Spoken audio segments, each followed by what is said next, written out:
Hey guys, welcome back. If you're new here, my name is Becca and today we are going to be going through my 2019 reading statistics.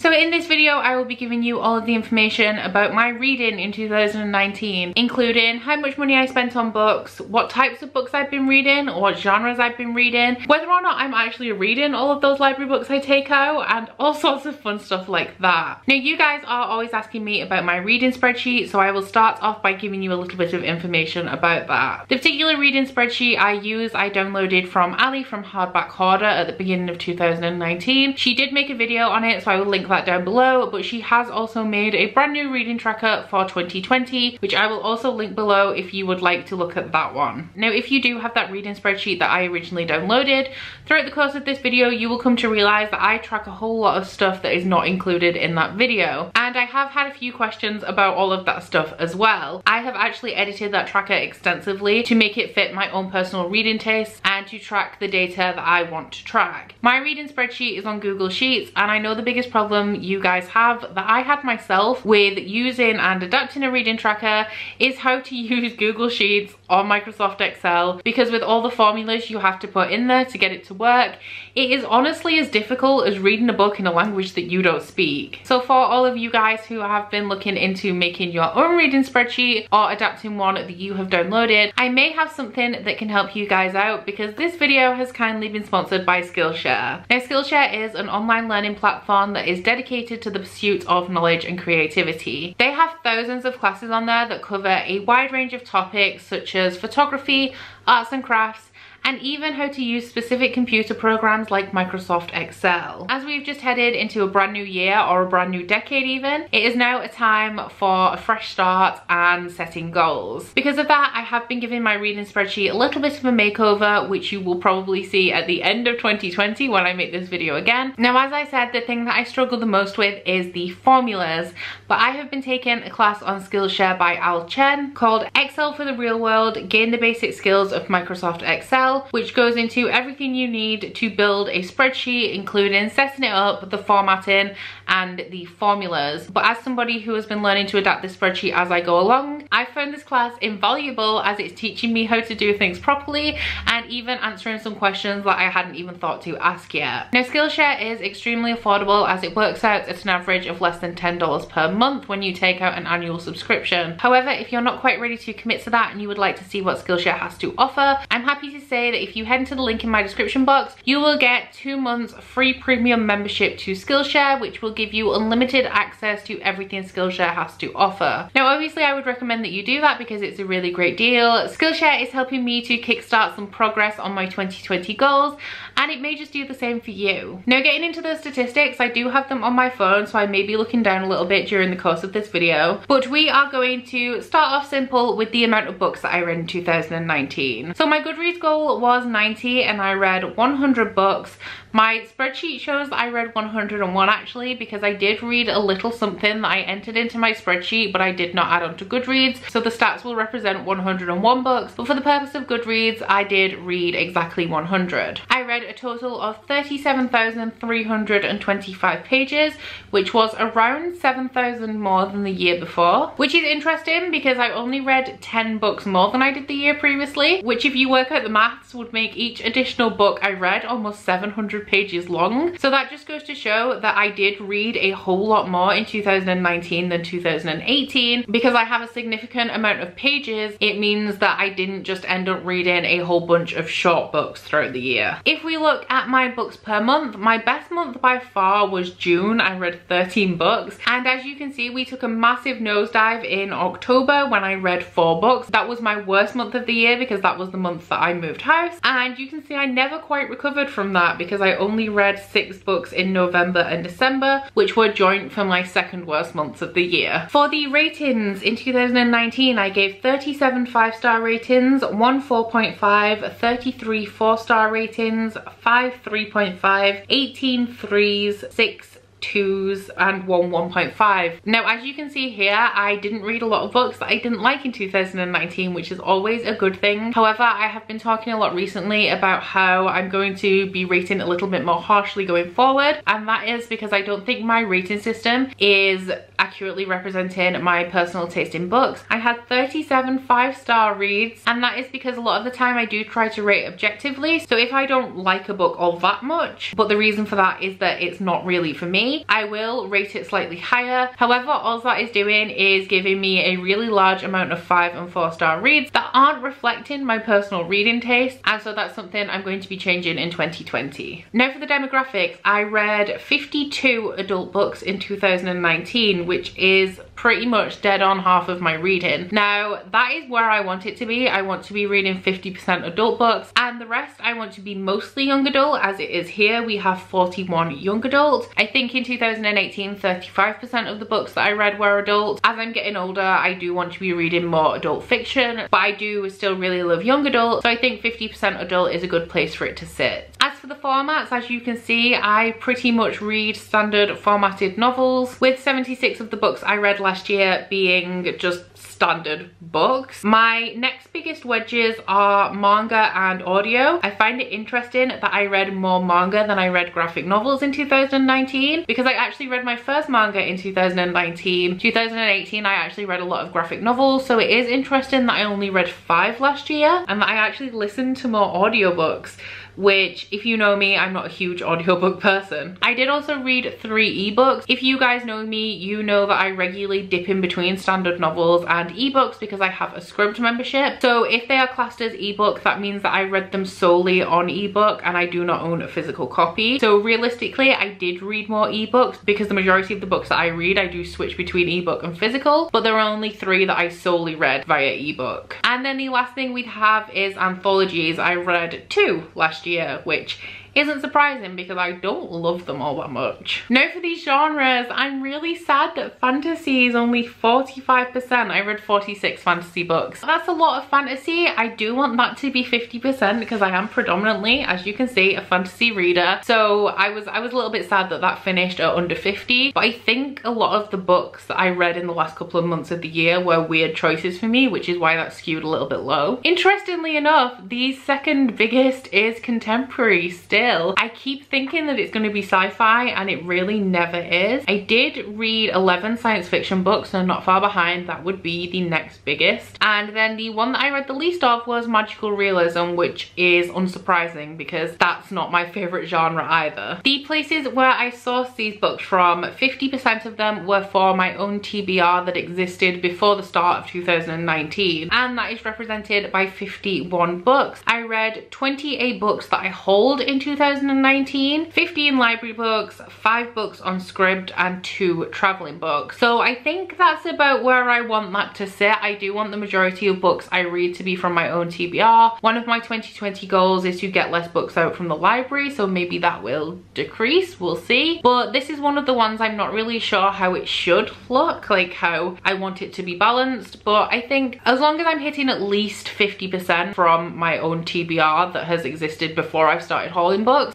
that's fine with me. So in 2019 I put 94 books on my TBR and I read 73. Now this was a much better ratio until I moved house and I just failed my Bookopoly TBR every single month. Hopefully that is something that I will get better with in 2020 because I was doing great in 2019 up until that point. But obviously I do have Bookopoly and I am obligated to read the books on my TBR every month. So providing I read my Bookopoly TBR every month, that should actually just, they should cancel each other out and I should be hitting all of my TBR books. I got 27 books out of the library and I read 16. Now 27 isn't a lot of books, it's like a third of what I read, but I don't need any books. I have an extensive own TBR and I think cutting down on the library is something that I'm going to have to do. I mean, I don't want to stop supporting my library, so I want to always have books out, but I can't let it get overwhelming because I should be prioritizing books that I already own. Okay, so now for the books that I hold. I hold 158 books and I spent £318.63.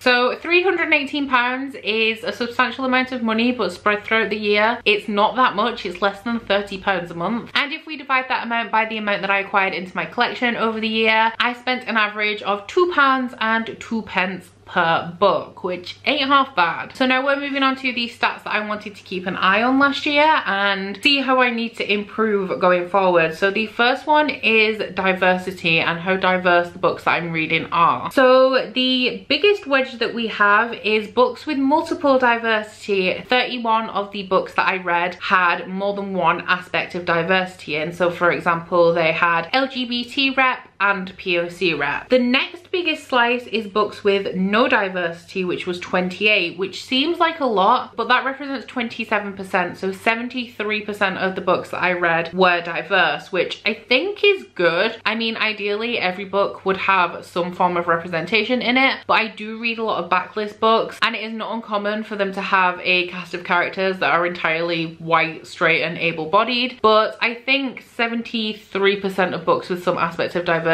in it is pretty good. For the books that only had one element of representation in them, the biggest category is racial diversity with 19, and then we have LGBT with 10, mental health with 9, and disability with 4. Please let me know if you think there's any other type of representation I should be tracking in here. I was considering tracking things like fat rep, but I was unsure, so let me know if you think there's anything else I should be keeping an eye out for. Now moving on to the authors. So starting off with the author gender. I read 67 books by female authors, I read 29 books by male authors, and I read 5 books that were co-authored. So things like the Illumicrate files that have a male and female author, or anthologies and things like that. I'm torn about whether to expand this. I was thinking about it because I have in 2020, I read Birthday by Meredith Russo, who is a trans woman, and I was thinking about expanding that to include trans and non-binary authors, but I don't like making the distinction between women and trans women because trans women are women. So I kind of just wanted to keep it to male, female, co-authored. I don't think I've read a book by a non-binary author and known about it, but if I do, then I will also add that statistic on. It's just I don't think I have yet. And for the author race, now this is the one where I need to do some work. So I have read 77 books by white authors, and I was cringing towards the end of the year as the white authors were just creeping up. My next biggest slice of the pie is 12 East Asian authors, and then we have 6 Middle Eastern authors, 3 multiple, which means that there were more than one author and they were different races. We have 2 black authors and 1 Latinx. The one that I need to do the most work on is the black authors. When I did my mid-year stats check-in, I said that I would track these stats throughout the year and see if I needed to do any work, and I do consciously need to work on reading more books from black authors. Latinx I'm not as concerned about because I've mentioned before that the UK does not have a big Latinx population, and as I read books that are generally popular or easily accessible in the United Kingdom, I'm not that likely to read many books by Latinx authors because they're not around me for me to easily get a hold of, if that makes sense. So I guess I'm not sure what a realistic goal for this is. I guess I'm going to say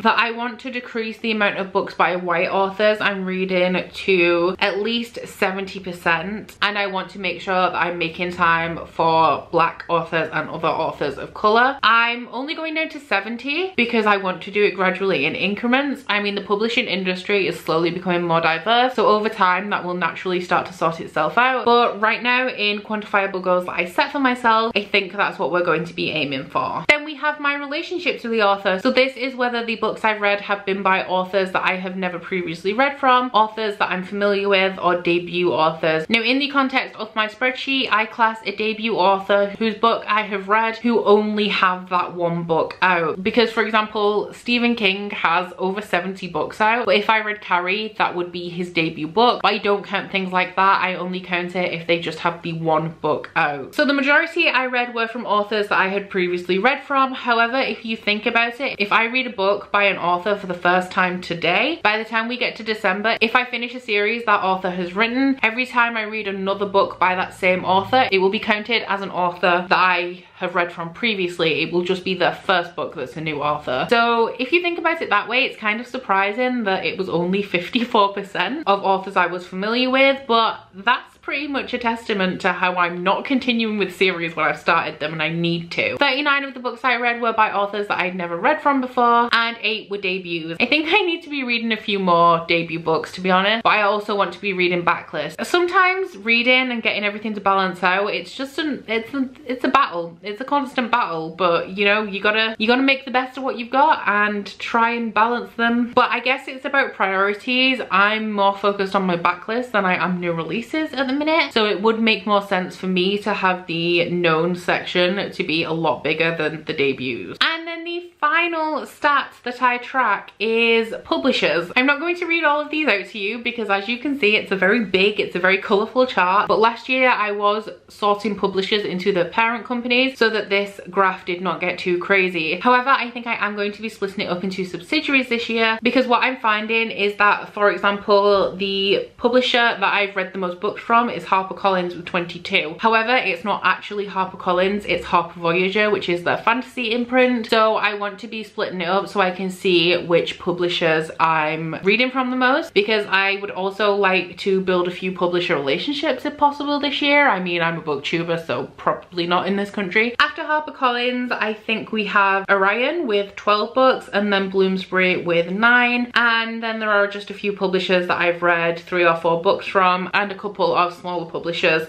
that I have only read 1. So that is it for my 2019 reading stats video. I do hope you've enjoyed it. I love statistics and I love tracking. I could just keep adding pages and pages and pages to my stats and I would just keep filling them out. I don't know what it is about it, but when I finish a book, I'm just so excited to immediately go and put it into my spreadsheet. It's weird. I've been like it since I was a kid. I like data and I like tracking and filing and organizing things. It's strange, but it keeps me out of trouble. So that is about it for this video. Thank you very much to Skillshare for sponsoring this one. Please don't forget that if you would like to join Skillshare, you can find a link in my description box to get 2 months free premium membership. And please also don't forget to like this video if you liked it and subscribe if you want to. If you head to my description box, you'll find a link to my Goodreads, Instagram, Twitter if you'd like to follow me on any of those, as well as a link to my Bookish body butter and candle website, the Instagram for that, and a 10% off discount code. That's it from me today, guys. Bye! Oh, you bite your friend like chocolate. You say you'll go where nobody knows, with guns hidden under our petticoats. We're never gonna quit it, no, we're never gonna quit it, no.